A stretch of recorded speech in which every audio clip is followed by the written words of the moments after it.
Good morning people, welcome back to the YouTube channel. So coming out from a little bit of a different location this morning, we are up and out and we are walking the pooch this morning, getting him to stretch his legs before the heat today. It is ridiculously hot at the minute, so taking him out any later than just the morning where it's a bit cooler, it just isn't going to happen. And he's a 6-month-old pup, he's got a hell of a lot of energy, so we need to get him out. Make sure he has a good run around in the morning, ready for the day.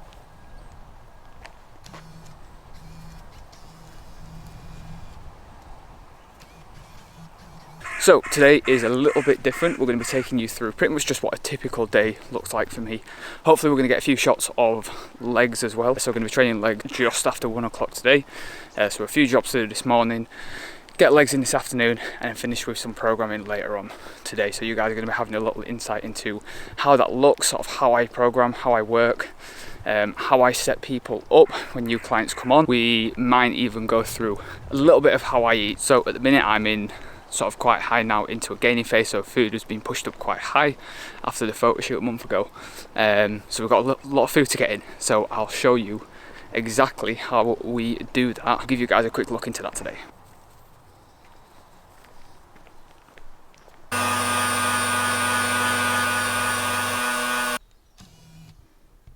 So this is meal 1. We've got bagels to go in with this as well. Food is high at the minute, so easiest way to get carbs in, get them in at the start of the day.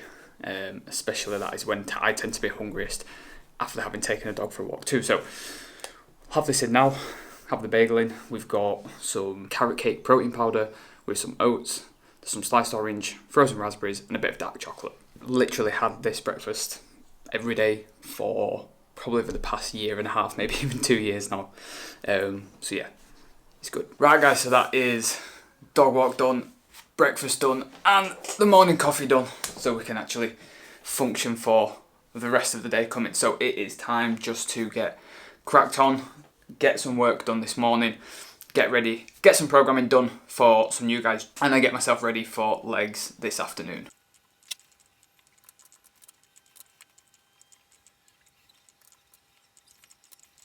So the past few weeks have been pretty busy getting some new people on board the team, been pretty busy with inquiries, people reaching out for some one-to-one online coaching, which is great. So I thought I'd talk through some changes that have been going on recently with how I tend to sort of work with clients, and certainly how I program them and how I get them set up within that first week. Because this is something that has been constantly changing over the years.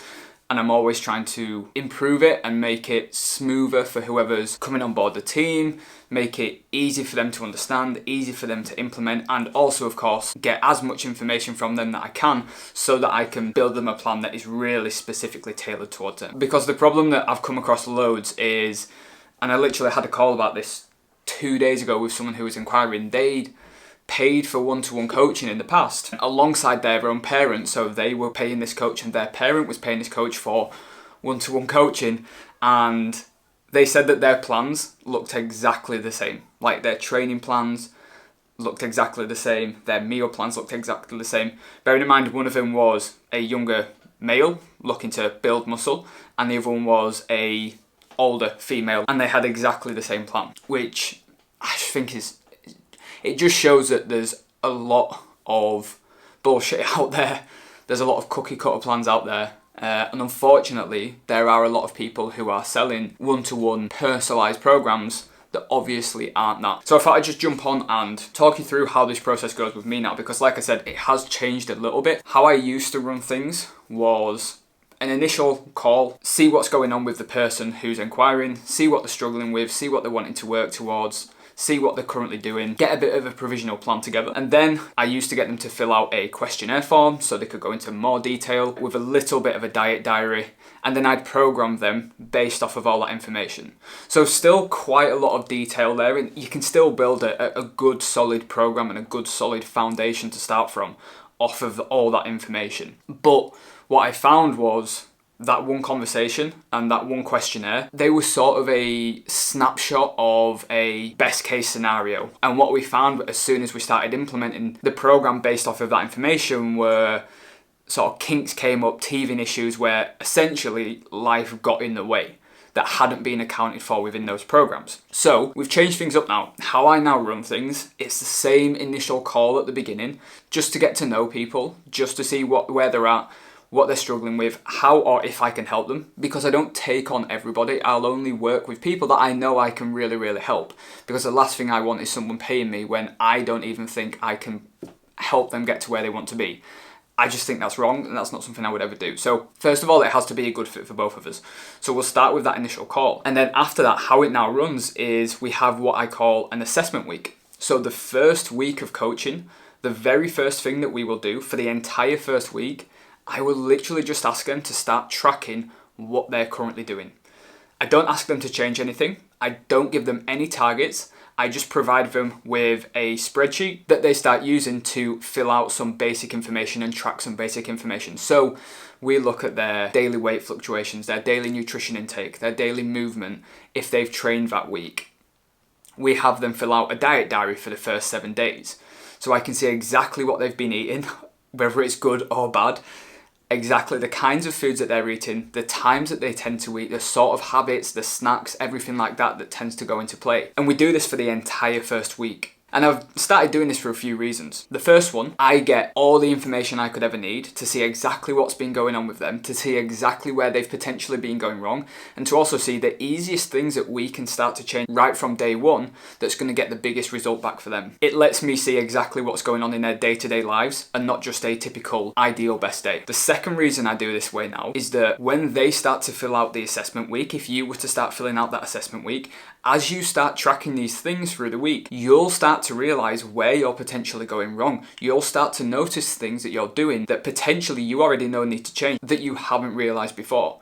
So before you've even got any programs, before you've even got any plans, you're already starting to realize and to pick up on things that you know need to improve. So it just means that when I then do your programming and I send it all across to this person, they've already got a good idea. They already know the kinds of things that they need to be improving on. And it makes this process so much smoother. So once we've done the assessment week, once I've looked at everything, once I've got their assessment week information, their training assessment, which will tell me how often they like to train, how long they like to train for, the style of training they enjoy doing, the kinds of exercises they enjoy, the facilities that they have available to them. I'll take all that into account when doing their programming. And yes, I'll still change some things if I think that's the best option, but otherwise it will be as in line with what they prefer doing and can do as much as possible. I am then in a position where I can write up a program that is completely and specifically tailored towards them. I do not have any clients that are on the exact same plan whatsoever. Even clients of similar ages with similar body compositions and similar goals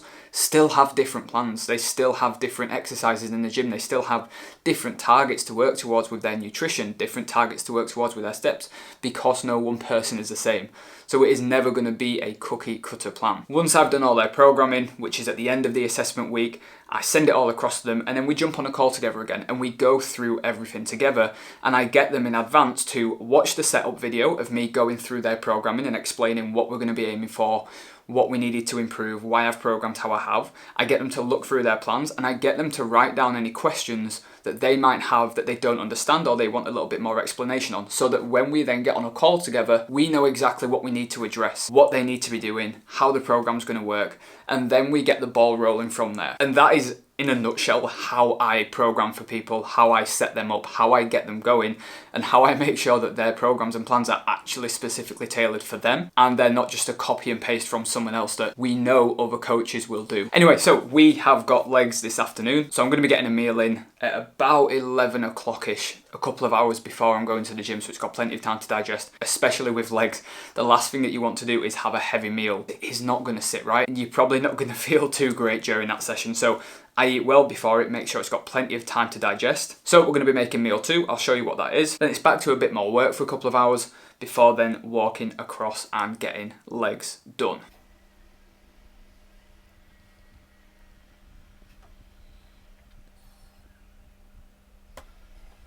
So that was meal 2, just gone in. It was very nice. So we made sure, basically we want to have something that sits nice and light, because we don't want to be going especially into legs with something hitting really heavy on your stomach or sitting really heavy on your stomach. So that meal was some chicken fillet, just what was left over in the fridge.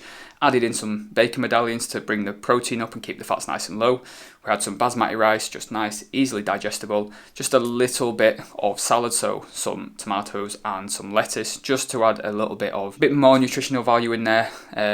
But nothing that's going to sit too heavy on digestion, with loads of fibrous veg. And then we also had some mini hash browns in there as well, because to be honest, I'm just absolutely addicted to them at the minute. So we've got about 2 hours now until we're going to be training legs, so plenty of time for it to digest. So we're going to get some programming done, get that finished, and then we are going to go from there. We've just pulled up outside the gym, so about to go in and meet Rob for legs. Going to try and film as much as we can do, but yeah, we're looking forward to it. Going in for legs, we've got some curls to do, extensions, we've got hack squat, leg press, and some adductor work as well. So yeah, let's go meet Rob and let's do it.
So that is legs nicely done for another week. I do only train mine once a week at the minute because they tend to be the stronger muscle group for me. They tend to grow a little bit easier, and right now I'm trying to focus on building my upper body more than my lower body. So at the minute we're just doing one big leg session a week. So it's nice to have that ticked off for another week. So next up we are going to have this post-workout cereal.